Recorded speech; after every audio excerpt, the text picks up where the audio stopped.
ዘይፈጥሮ ናይ ሰብ ዓይነት ዘይብሉ ናይ ኣሜሪካ ምድሪ ንዝመከረኛ ሰብ ዘይወነ ኣውቂሉ እዩ። ሙሉእ ስሙ ማርኬት ዲማንድ ስቶሎይድ ይባል። እዚ ካብ ውልቀ ሰብ ክሳብ ናይ ፖሊስ መኮንን ህይወት ዘጥፈ ማርኬት ሎይድ ከም ናይ ኣውሮፓውያን ኣቆፃፅራ ጥቅምቲ 8 1975 ዝተወለደን ኣብዚ ሕጂ እዋን ወዲ 51 ዓመት ጎልማሳ እዩ። እቲ ነገር ከምዚ እዩ። እዛ ሳዲ ዲክሰን ዝተባህለት ጓል 24 ዓመት መንእሰይ ናይ ወዲ 2 ዓመትን 8 ዓመትን ቆልዑ ኣዶ እያ ነይራ። ብተወሳኺ እውን ናይ 3 ወርሒ ጥንስቲ እያ ነይራ። ከም ኣውሮፓውያን ኣቆፃፅራ ጥቅምቲ 13 2016 ምሸት ሰዓት 3:15 ደቂቃን ከባቢ ኣብ ወረጅ ካውንቲ ፓይስ ሂልስ ከባቢ ኣብ ዝርከብ ገዛ ሓደ ሰብ በራ እንኳሓኹዐ። ሳዲ ዲክሰን ነቲ በሪ ከፊታ ኣቤት ቅድሚ ምባላ እቲ ውልቀ ሰብ ዘቀባበሎ ሽጉጥ ተኮሰላ። ብጠቕላላ ድማ 8 ጠያይታ ዝነበርላ። ወዲ 26 ዓመት ዝኾነ ሓዋኒ ዲክሰን ሮናልድ ስዋርድ እቲ ናይ ጥይት ድምፂ ምስ ሰምዐ ናብቲ በሪ ዝኸደት ሓፍቱ ተኸቲሉ ኸደ። ኣብቲ በሪ ምስ በፅሐ ድማ እቲ ውልቀ ሰብ ሽጉጥ ካብታ ዝወደቐት ሳዲ ዲክሰን ናብቲ ሓዋ ኣዙሩ 2 ጠያይት ኣከታቲሉ ተኮሰ። መን ምዃኑ ካብዚ የለለዮ ሰብ ዝተተኮሰሉ ሓዋ ሮናልድ ስዋርድ እውን ወደቐ። እቲ ገበነኛ ድማ ነዚ ምስ ፈጸመ ከይትፈለጠ ካብቲ ቦታ ተሰወረ። ፖሊስን ጎረባብትን ተኣከቡ። እታ ነብሰ ፁር ሳዲ ዲክሰን ግን 2 ደቂ ሓዲጋ ሞተት።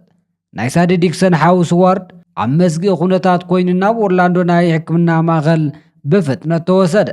ምንም እኳ እቲ ጉድኣቱ ኣስጋ ይኹን እምበር ብዝተገበረሉ ናይ ሕክምና ርብርብ ሂወቱ ተረፈ። ኣብቲ ዕለት ነዚ ገበን መን ፈፂምዎ ዝብል ጉዳይ ብዘይ ምፅራዩ ብፅባሒቱ ንግሆ ናይ ሳዲ ዲክሰን ወለዲ ዝኾኑ ስቴፋን ዲክሰን ዳኒልስን ሮን ዲክሰንን ኣብ ዜና ኮንፈረንስ ብዝገበርዎ ዘረርብ ነዚ ገበን ዝፈፀመ ሰብ ዓርሱ ንሕጊ ንኸቅርብ ድሕሪ ምትሕስሳቦም ናይ ሕነ ምፍዳይ ስጉምቲ ናይ ጓሎም ሂወት ከም ዘይመልሰሎም ብምግላፅ ወገን ቤተሰቦም ዝኾነ ዓይነት ናይ ጥቕዓት ስጉምቲ ንኸይህሉ ሓተቱ። ዝረርቦም ትድምድሙ ድማ ጓሎም ሳዲ ዲክሰን ፃዕራም፣ ጠንካራ፣ ፍልይትን ቅኑዕ ኣተሓሳስባ ዝነበራ ገራሚት እያ ነይራ ክብሉ ገሊፆምዋ እዩ። ካብኡ ድማ ፖሊስ ነዚ መሰቀቐ ገበን ፈፂሙ ዝተሰወረ ውልቀ ሰብ ንምሓዝ ምርመሮ ብጥንቃቐ ጀመረ። ኣብዚ ግዜ ድማ በቲ ምርመራ ዝተረኸቡ መረዳእታታት ናብ ናይ ሳዲ ዲክሰን ናይ ቀደም ፍቕረኛ ዝኾነ ማርኬት ዲማንድ ስቶሎይድ ናብ ዝተባሃለ ሰብ ኣነፃፀሩ። ኣብቲ ወቅቲ ናይ ወዲ 41 ዓመት ዝኾነ ሎይድ ድማ ብባህሪኡ ትዕቢተኛ፣ ናይ ኩናት መሳርሒ ዝዕጠቕን ብጣዕሚ ሓደገኛ ሰብ ስለ ምዃኑ በቶም ፖላዊት ዝተሰባሰቡ መረዳእታታት ተረዩ። ካብኡ ድማ እቲ ቀጻሊ ስርሖም ንማርኬት ሎይድ ምህዳን ኮነ። ከም ናይ ኣውሮፓውያን ኣቆፃፅራ ጥሪ 9 2017 ንኩሁ ሰዓት 1:15 ደቂቃን እዛ ሌትናል ዲብራ ክላይንተን ዝተባህለት ናይ ፖሊስ ኦፊሰር ኣብ ኦርላንዶ ውሽጢ ኣብ ደቡብ ጆን ያንግ ፓርክ ኢፔክ ዩኒቨርሲቲ ጥቓ ዝርከብ ዋልማርት ሱፐር ሰንተር ኣብ ዝተባህለ ናይ ንግዲ ማእኸል ንናይ ባዕላ ጉዳይ ተረኸበ። እቲ ዋልማርት ሱፐር ሰንተር ግሮሰሪ፣ ፋርማስን ዝተፈላለዩ ከም ኤሌክትሮኒክስ ክዳውንትን ናይ ገዛ ኣቕሓታትን ዝበሉ ብሓፈሻ ናይ ችርቻሮ መደብር እዩ። ዋልማርት ሱፐር ሰንተር ጥዕና ጣብያን ናይ ኣትክልቲ መደብራት እውን ዘካተተ እዩ። ሌትናል ዲብራ ክሊንተን ካብዚ ናይ ዕዳጋ ማእኸል እናወፀትን ከላ ሓንቲ ጓል ናብኣ መፀት እሞ ናይታ ጥንስቲ ዝነበረት ሳዲ ዲክሰን ሂወት ዘሕለፈ ገበነኛ ኣብ ዘለክ ክትብል ነገረታ። ድሕሪኡ ድማ ሌትናል ዲብራ ክሊንተን ናብ ሎይድ ብፍጥነት ከደት።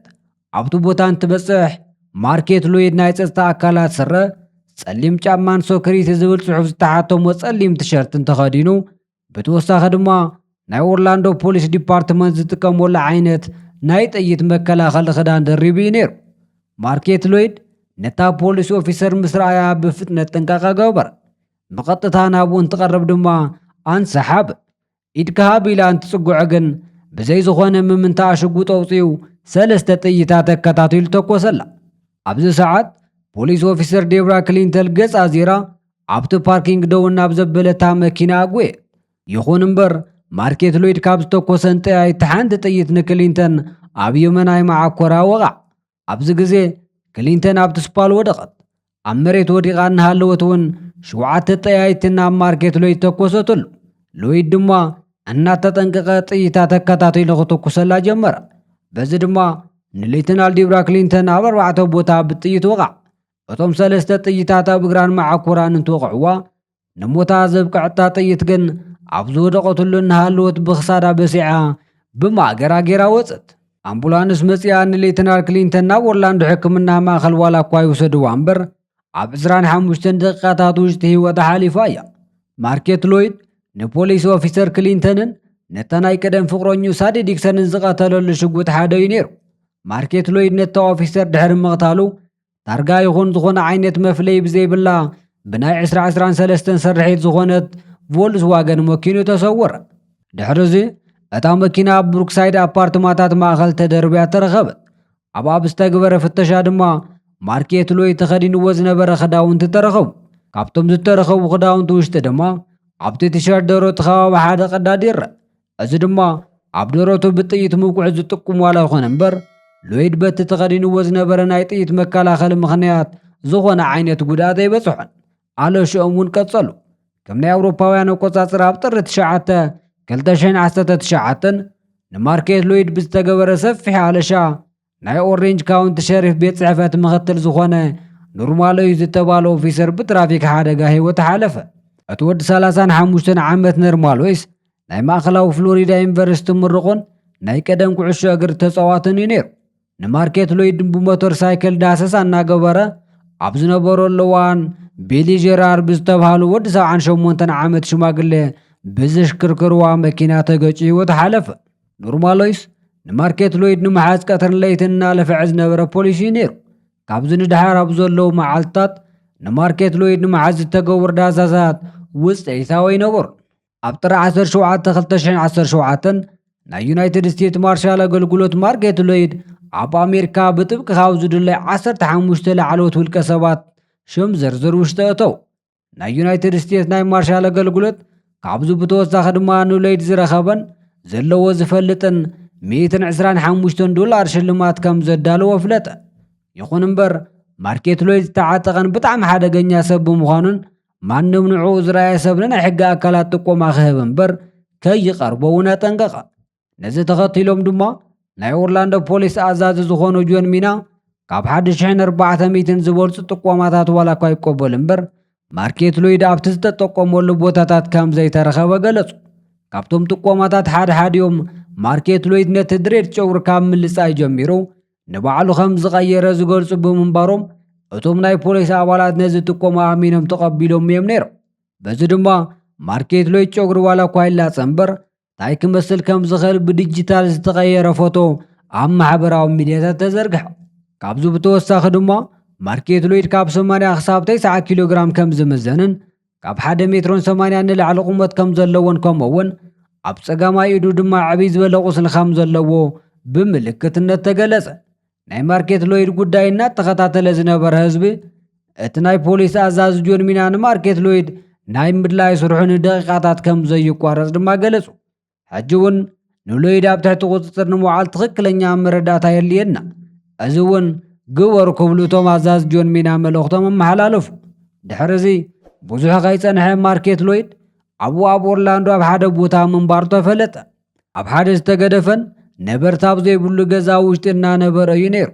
ኣብዚ ዕለት ድማ ማርኬት ሎይድ ከም ዝተጠቆመ ምስ ፈለጠ 2 ሽጉጣት ተዓጢቑን እቲ ሓደ ሽጉጥ ድማ ብብዙሓት ጥይታት ምስ ተመልአ በቲ ገዛ ድሕሪት ገይሩ ንምምላጥ ፈተነ ገበር። ይኹን እምበር እቲ ገዛ ብፖሊሳት ምኽባቡ ምስ ተረድአ ኣብ መጨረሻ በቲ ትኽክለኛ ናይ ቅድሚት በሪ መፂኡ ሽጉጡ ብምድርባይ ኢዱ ሃበ። እቲ ናይ ፖሊስ ኣዛዚ ጆን ሚና ኣብ ናይ ማርኬት ሎይድ ምትሓዝ ጋዜጣዊ መግለፂ እንተብ ሓደ ነገር ተዛረበ። ማርኬት ሎይድ ነቶም ሽጉጣት ኣብ መሬት ድሕሪ ምቕማጡ ካብቶም ዝተዓጠቖም ነገራት ንላዕሊ ጎሊሁ ዝረአ ሓደ ነገር ናይቶም ፖሊስ ኣባላትና ስጋኣት ወሲኹ እዩ ነይሩ ድሕሪ ምባሉ ተታሒዙ ፍተሻ እንትግበረሉ ድማ ከራጢት ሙሉእ ጥያየት ሒዙ ከም ዝነበረ ገለጹ። ማርኬት ሎይድ ኢዱ ድሕሪ ምሃብ ሓደ ነገራት ክገብር ብዘይምእዛዞ እቶም ፖሊሳት ሓይሊ ንምጥቃም ተገዲዶም እዮም። ናይ ኦርላንዶ ፖሊስ ኣዛዝ ጆን ሚና ብሎይድ ህይወታ ሳእነት ሌተናል ዴብራ ክሊንተን ትጥቀመሉ ዝነበረት ናይ ኢድ ካቴና ንሎይድ ከም ዝተገበረሉን እዚ ተግባር ድማ ሕጊ ኣብ ምኽባር ከይዲ ውሽጢ ህይወቶም ንሳእኑ ናይ ፖሊስ መኮንናት ንምኽባር ዝግበር ናይ ነዊሕ ግዜ ባህሊ ከም ዝኾነ ገለጸ። ማርኬት ሎይድ ናብ ኦሬንጅ ካውንቲ ቤት ማእሰርቲ ቅድሚ ምእታው ንናእሽተይ ናይ ገጽ ጉዳታት ሕክምና ናብ ናይ ኦርላንዶ ናይ ሕክምና ማእኸል ተወሰደ። እዚ ሓደገኛ ሰብ ኣብ ትሕቲ ቁፅፅር ኣብ ዝወዓለሉ ወቕቲ ኣብ ናይ ሕጊ ኣኽበርቲ ዝኾነ ዓይነት ጉድኣት ዘይምብፅሑ ዓብዪ ዕረፍቲ ዝሃበ ጉዳይ ምዃኑ እቲ ዋና ኣዛዚ ገሊጹ እዩ። ኣብዚ ናይ መጀመርያ ናይ ቤት ፍርዲ ውዕሎ ሎይድ ናብ ቤት ፍርዲ እንትቐርብ ኣብ ጸጋማይ ዓይኑ ብፋሻ ተዓሽጉ እዩ ነይሩ። ኣብ ገጹ እውን ቆስለትን ሕብጠትን ነይርዎ እዩ። ማርኬት ሎይድ በቶም ፖሊሳት መውቃዕቲ ጸጋማይ ዓይኑ ከም ዝሰኣነን ኣፍንጩን ምንጋጉን ከም ዝተሰበረ ብምግላጽ ዝበፅሖ ጉድኣት ኣብ ልዕሊ እቶም ፖሊስ ኦፊሰራት ክሱ ኣስማዐ። እቲ ናይ ፖሊስ ኣዛዚ ዝኾነ ጆን ሚና ግን ናይ ማርኬት ሎይድ ጉድኣት ቀሊል ከም ዝኾነ ረድዩ ህይወታ ንዘሕለፋ ሌትናል ዲብራ ክሊንተን ሞት ዝተተሓሓዘ ናይ መጀመርያ ክስቲ ከም ዝተመስረተሉ ኣፍለጠ። ናይ ኦሬንጅ ካውንቲ ሸሪፍ ጄሪ ዲሜንግስ ሎይድ ክልተ ካብ ሕጊ ወፃኢ ዝኾኑ ናይ ኩናት መሳርሕን ክልተ ቅትለታትን ከምኡውን ብሓደ ቅትለት ፈተነ ገበን ከም ዝተኸሰሰ እውን ገለጹ። ማርኬት ሎይድ ኣብ 2017 ናብታ ናይ ኦርላንዶ ፖሊስ ሌትናል ዲብራ ክሊንተን ብዝፈጸሞ ናይ ቅትለት ገበን ናይ ሞት ፍርዲ ተመሓላለፈሉ። ዳኛ ሌትሺያ ማርከስ ማርኬት ሎይድ ጥንስትን ናይ ክልተ ቆልዑ ዓዶ ዝነበረት ናይ ቀደም ፍቅረኙ ኣብ ዝኾነት ኣብ ሳዲ ዲክሰን ብዝፈጸሞ ናይ ቅትለት ገበን ካልኣይ ገበን ቅድሚ ምፍጻሞ ተኣልሹ ብምጥፍኡ ንሱ ኣብ ዘይብሉ ብዝተኻየደ ፍርዲ ናይ ዕድመ ልክዕ እስራት ተወሲንዎ ነይሩ እዩ። ማርኬት ሎይድ ምንም እኳ ናይ ሞት ፍርዲ ዋላ እኳ ይወሰነ እምበር ብይግባእነት ክርክር ቀጸል።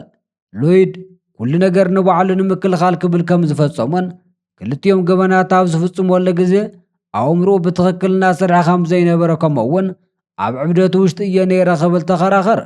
ነዛ ቤቱ ዝሰምዐት ቤት ፍርዲ ድማ ናይ ኣእምሮ ጥዕና ምርመራ ንኽግበረሉ ናብ ክሊኒካል ሳይኮሎጂ ማእኸል ንኽለኣኽ ወሰነ። እቶም ናይ ክሊኒካል ሳይኮሎጂስታት ድማ ማርኬት ሎይድ ኣብ ዝተሰሓሓቱ እምነታት ክሳቐ ዝነበረ ናይ ስነ ልቦና ቀውሲ ከም ዘለዎ ዋላ እኳ የፍልጡ እምበር እታ ዳኛ ግን ማርኬት ሎይድ ንዝሰርሖም ገበናት እዚ ነቲ ቅፅዓቱ ዘትርፈ ይኾነን ክትብል እቲ ናይ ሞት ፍርዲ ውሳነ ጽደቐቶ። ሕጂ እውን ተስፋ ዘይቆረፀ ማርኬት ሎይድ እቶም ፖሊሳት እንትሕዝዎ ናይ ሓንጎል ጉድኣት ከም ዘብፅሑሉን ሓደ ዓይኑ እውን ከም ዘጥፍኡሉን ገሊጹ እቲ ዝተወሰነለይ ቅፅዓት ንምቕባል ብልቁዕ ኣይኮንኩን ክብል ተኸራኸር። ኮይኑ ግን ንዑ ንምሓዝ ዝተሳተፉ ኣብ ናይ ፖሊስ መኮንናት ብዝተገበሩ ምፅራያት ኣብኡ ዘብፅሕዎ ጉድኣት ከም ዘየለ ነቲ ቤት ፍርዲ ቀሪቡ እዩ። ናይ ኦርላንዶ ፖሊስ ኣዛዝ ዝኾነ ኦርላንዶ ሩን ከም ዝተዛረቦ ተኸሳሲ ማርኬት ሎይድ ንዝፈጸሞ መሰቀቐ ገበን ዝኾነ ዓይነት ዝምጥኖ ቅፅዓት ዋላ እኳ ይሃሉ እምበር ሕጂ ብዝተመሓላለፈሉ ናይ ሞት ፍርዲ ንሕብረተሰብና ሰላም ክብ ተስፋ ንገብር ኢሉ። እዚ ሓደገኛ ቀታሊ ነብሲ ብሕጊ ዝተፈረዶ ዓብዪ ቅፅዓት ተግባራዊ ከም ዝግበረሉ ንኣምን ክብል እውን ተዛረበ። እቶም ናይ ማርኬት ሎይድ ጠበቃታት ግን ይግባእና ሓቲቶም ነቲ ክርክር ቀጸሉ። እቲ ጉዳይ ክሳብ 2013 እውን ጸንሐ። ኮይኑ ግን ናይ ፍሎሪዳ ጠቕላላ ፍርዲ ቤት ማርኬት ሎይድ ናይ ኣእምሮ ጸገም ኣለዎ ንዝብል ናይቶም ጠበቃታት መከራኸሪ ሓሳብ ብዘይ ምቕባል ኣብታ ጠንስቲ ዝነበረት ሳዲ ዲክሰንን ኣብታ ፖሊስ ኦፊሰር ዝኾነት ዲብራ ክሊንተንን ቅትለት ናይ ጥፋተኝነት እቲ ናይ ሞት ፍርዲ ክዳግም ኣጽዲቑሉ እዩ። ማርኬት ሎይድ ኣብዚ ሕጂ ግዜ እቲ ናይ ሞት ፍርዲ ተሩ እናተጸብአ ኣብ ዩኒየን ቤት ማእሰርቲ ውሽጢ ይርከብ። በርግጽ እውን እቲ ናይ ሞት ፍርዲ ካብ ዝመሓላለፈሉ 3 ዓመታት ዋላ እኳ ይቆፀር እምበር እታ ናይ መጨረሻ ሰዓት እናተጸበየ ሕጂ እውን ብሂወት ኣሎ። እቲ ቅድሚ ሕጂ ማርኬት ሎይድ ዘለዎ ዝፈልጥን ዝጠቆመን ተባሂሉ ዝተዳለወ $125,000 ንማንም ከይተዋሃበ ተረፈ። ምክንያቱ ድማ ካብቶም ጥቆማ ዝሃቡ ካብ 1,000 ንላዕሊ ሰባት ሓዲኦም እኳ ዘለዎ ዝፈልጦ ይነበሩ። ክቡራት ሰማዕትና ሓቢርኩምና ስለ ፀናሕኹም ነመስግን። ላይክን ሳብስክራይብ ብምግባር ከምኡውን ብዛዕባ እዚ ሰብ ተሰማዕኩማ ኮሜንት ጻሓፉልና ኢኹም። ብኻልእ ቪድዮ ክሳብ ንራኸብ ድማ ሰሰናይ ንዓኹም።